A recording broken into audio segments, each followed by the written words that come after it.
So, you know, we went, and we had a guy that came in, wandered in, and sat down, and you've heard of being 3 sheets to the wind. Well, this fellow was in possession of an entire linen closet. He was about 25 beers friendly when he sat down, and he was telling stories that were just out of this world. Of course, he was the best bronc rider that ever lived, and he was the best dogger that ever lived, and he could rope a cat on a run, you know. But when it came to the bull riding, he started saying things that made sense, because my cousin Lonnie was an RCA rodeo rider for years, so the names and the dates and the places, they hooked up. And I started listening to him, and I really got interested. I really got hung up and listening to him, and I turned around to speak to some people that I was with, and I said, you know, y'all are missing the best show in town over here. You need to be listening to this guy. And when I turned around, all I saw was his back disappeared into the crowd. And I never saw him again. But I worried about him, and I worried because he was really drunk. And I wondered how he got home. I wondered what it was in his life that had made him drink that way. And so sometimes when we're really lucky, we have really good friends that put a name to things. And I had a fellow tell me once when we were telling the story, he says, gosh, I had a friend named Jake like that once. Just like that. So I don't know if this is really him, but it's who he is to me. He was just a stove-up old cowboy. He only drank to ease the pain, and he didn't really need it, except when it was cold or going to rain. He spent his life bull riding until he had that wreck. The bull threw him hard, and he came down and busted his legs all to heck. He was my daddy's best friend until the day my daddy died. They had rodeoed together, and at the funeral he cried. I'd see him every now and again at one or another rodeo. He always had kind words for me and acted like he hated to see me go. He gave me my first pony and a saddle with a dally horn. They say he drove my mama to town the icy night that I was born. I heard he talk about me, and he only had good things to say. He never told me to my face, but I knew that was just his way.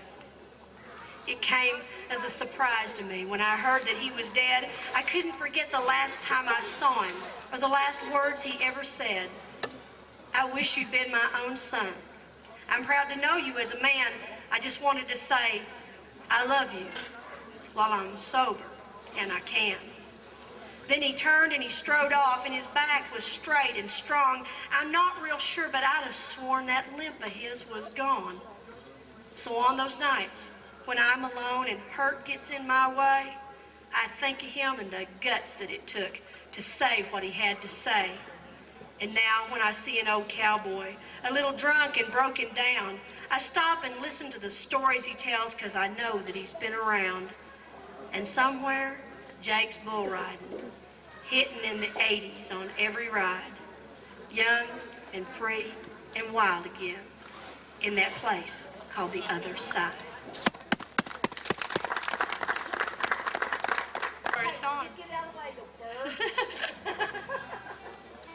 I noticed that in my little show at the back there, the Box Canyon, I was out of tune most of the show.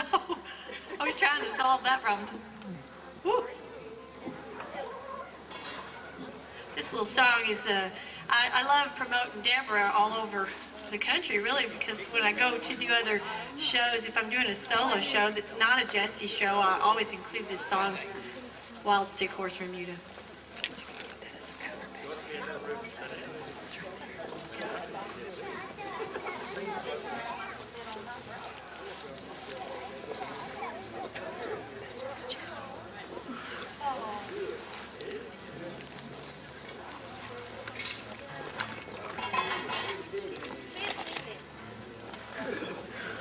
Miss Jessie's Texas Rose.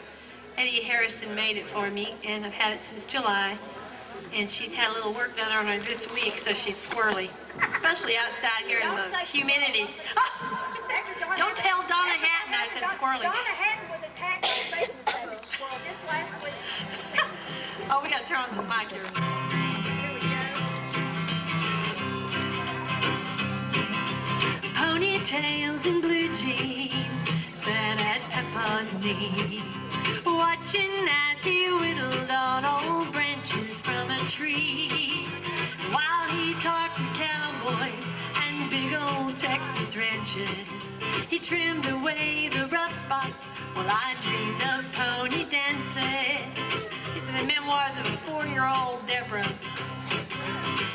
A wild stick horse Bermuda began to run and play with every loving stroke as he peeled the bark away. He was using his old timer and carving in my brand the best that he could find and cut and shape with his own hand. Now each of them was special, yeah, and I felt I was too. They kicked up dust behind this cowgirl buckaroo. They had reins of pink hair ribbon, shoestrings and veil entwined. There was buck and birch and oaky, and old Sticky, he was made of pine. There was sassafras and blackjack, willow, blaze and scat. Well, I never did corral 'em, boys. I just left them where they sat. But next morning by the front porch, instead of roaming wild and free, they'd found their hitching rail, 'cause Papa lined them up for me. And my wild stick horse Bermuda was quite the varied band, born and bred with me in mind and trained by his own hand. I'm longing for the legends and the way we used to roam with the wild stick horse Bermuda and the man that made it home. Well, we'd partner up together, yeah, and you'd team up in cahoots. 'Cause once he defied my mama when he bought me those useless red cowgirl boots. Sometimes you have to let things go, sometimes you stand and fight. And anything worth doing is still worth doing right. Along our trails together, there were many lessons learned. Like being a cowboy through and through is something that you earn. And often when I wondered what I'd do on down life's road, well, he'd sit there and look at me and say, "Little girl, when you get there, you're gonna know." Yes, my wild stick horse Bermuda was quite the varied band, born and bred with me in mind and trained by his own hand.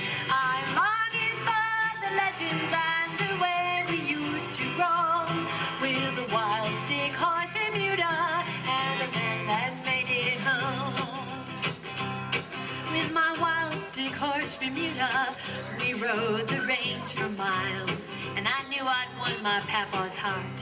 By the way he'd laugh and smile, I still have his sweat-stained Stetson, his boots and his old knife.